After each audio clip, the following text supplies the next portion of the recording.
வணக்கம். இந்த பதிவு யாருக்கு அப்படின்னாக்க, தற்குறிகள் என்ற அன்போடு அழைக்கப்படும் டிவிகே அன்பர்களுக்கு தான் இந்த பதிவு. இப்போ நீங்கள் நடிகர் விஜய் அவர்கள் ஆட்சிக்கு வந்ததுக்கப்புறம் தொடர்ந்து சொல்லிக்கிட்டே இருக்கீங்கல்ல, எங்களுக்கு 6 மாதம் வேணும், இப்போ உடனே எதுவுமே செய்ய முடியாது, எதுவுமே நடைமுறைப்படுத்த முடியாது, 6 மாதம் டைம் வேணும், 2 வருஷம் டைம் வேணும் அப்படின்னு சொல்லிக்கிட்டு இருக்கீங்கல்ல.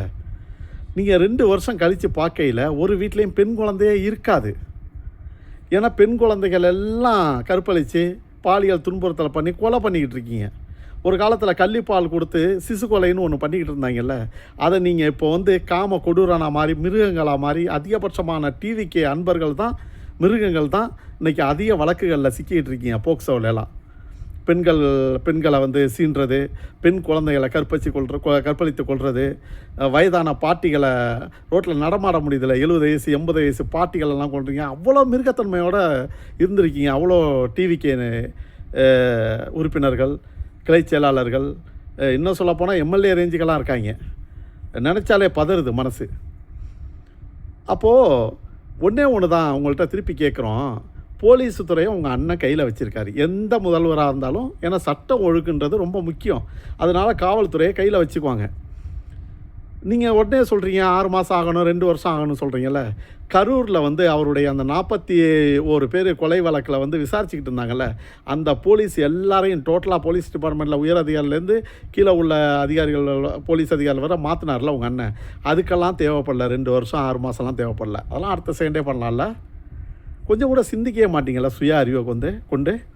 உலகத்திலேயே 2 அறிஞர்கள் சொல்லியிருக்காங்க. ஒன்று கிரேக்க பேரரசு சாக்ரடிஸ் சொல்லியிருக்காரு, நானே எது சொன்னாலும் அது சரியாக தவறானு உன் புத்திக்கு யோசின்னு இருக்கார். ஓகேவா?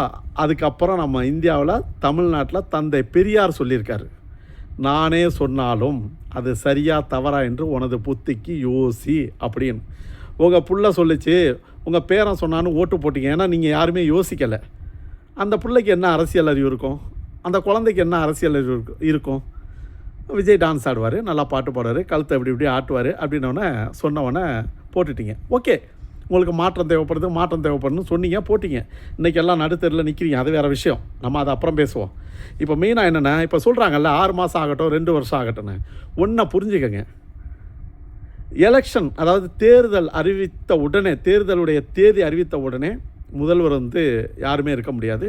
தேர்தல் கமிஷன் அந்த மாநிலத்தை கையில் எடுத்துக்கும். தேர்தல் கமிஷன் அழகாக நடத்திச்சு. ரேப்பு, கொள்ளையெல்லாம் இல்லாமல் தான் போலீஸை வச்சுருந்துச்சு. எல்லா அரசு இயந்திரங்களும் பக்கா செயல்பட்டுச்சு. என்றைக்கு உங்கள் அண்ணன் முதல்வர் ஆனாரோ அன்னையிலேருந்து இப்போ வர 40 நாள் ஆயிடுச்சு. இந்த பதிவு போடுற இது வர 40 நாள் ஆச்சு. 2வது சட்டசபையும் கூடிருச்சு. ஆனால் இந்த கற்பழிப்புகள், பெண்களுக்கு எதிரான வன்கொடுமைகள், பாலியல் துன்புறுத்தல்கள் நடக்கிறதுல எந்த ஒரு மாற்றமும் இல்லை. உச்சத்தில் போயிட்டுருக்கு. ஒரே நாளில் 25 பேரை ரேப் பண்ணியிருக்கானுங்க. பாலியல் கேஸ் வந்திருக்கு. போக்சோவில் அரெஸ்ட் பண்ணி போகிறானுங்க. இப்படியெல்லாம் நடக்குது. ஏன் உங்கள் போலீஸை கையில் தானே வச்சுருக்கீங்க? கரூரில் மட்டும் உங்களால் செயல்படுத்த முடிஞ்சுது. மறுகணமே அந்த சோசியரை உங்களுடைய செயலாளராக போடலாம் முடிஞ்சுது அரசு எந்திரத்துக்குள்ளே. ஏன் மற்றதெல்லாம் உங்களால் கடைப்பிடிக்க முடியலை? தனியார் பள்ளிக்கூடங்களெல்லாம் உள்ளே கொண்டு வர முடிஞ்சுது. தனியார் மருத்துவமனைகளுக்கு அனுமதி கொடுக்க முடிஞ்சுது. அதெல்லாம் எப்படி உங்களுக்கு ஒரு 40 நாளுக்குள்ளே முடியுது? மக்களுக்கான விஷயங்களை மட்டும் ஏன் உங்களால் முடியலை? அந்த விஷயங்களுக்கு மட்டும், வளர்ச்சி அடைஞ்ச விஷயங்களுக்கு மட்டும் திமுக காரணம்னு சொல்ல மாட்டேன்றீங்க. இந்த விஷயங்களுக்கு மட்டும் திமுக காரணம்னு சொல்கிறீங்களே, இது நியாயமா? இதை பற்றி எவனாச்சும் சிந்திச்சிங்களா? சொந்த அறிவை கொண்டு யோசிச்சிங்களா? தற்குறிகள் யோசிக்க மாட்டீங்க. ஏன்னா ரூட் மாஃபியா கேங்க உங்கள் மண்டைக்குள்ளே தாவேக்கா விஜயண்ணான்னு உள்ளே சொல்லி வச்சுருக்கு. அதனால தான் இன்னொன்று வீடியோ விட்டாங்க பார்த்தீங்களா? அண்ணா நீங்கள் உடம்ப பார்த்துக்கங்கண்ணா, நீங்கள் பத்திரமா இருங்கண்ணா, எங்களுக்கு 6 சிலிண்டர்லாம் தேவையில்லைண்ணா, எங்களுக்கு இலவச பஸ்ஸெல்லாம் தேவையில்லைண்ணா, எங்களுக்கு 2500 ஓவாலாம் தேவையில்லைண்ணான்னு சொன்னாங்கல்ல. அதெல்லாம் அவங்க பேச வைக்கிறது. தனிப்பட்டவன்லாம் பேசுகிறதில்ல. கொந்தளிச்சுட்டு கிடக்குறாங்க எல்லாம்.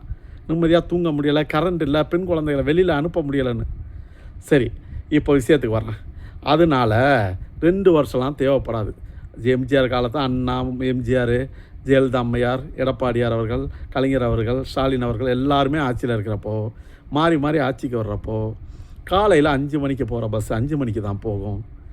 காலையில் ஆவின் பாலகம் திறக்குதுனாக்க ஆவின் பாலகம் திறந்தாகும்.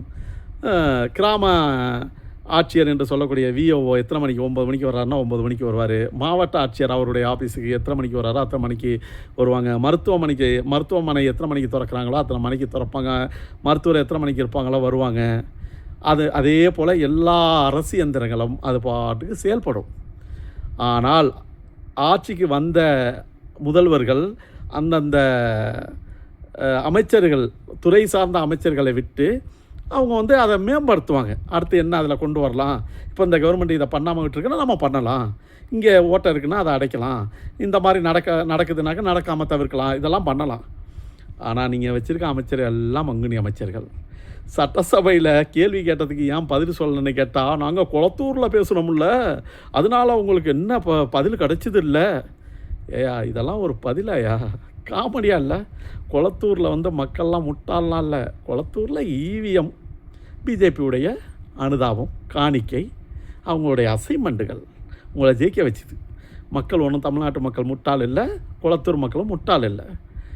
அதனால் பாபு ஆஹா ஓஹோன்னு ஜெயிக்கிறதுக்கு காரணம்லாம் மக்கள்லாம் ஒன்றும் இல்லை, இவிஎம் மிஷினு. அது எல்லாருக்குமே தெரியும், ரொம்ப ஆட வேண்டாம், அது காலம் பதில் சொல்லும். அதனால்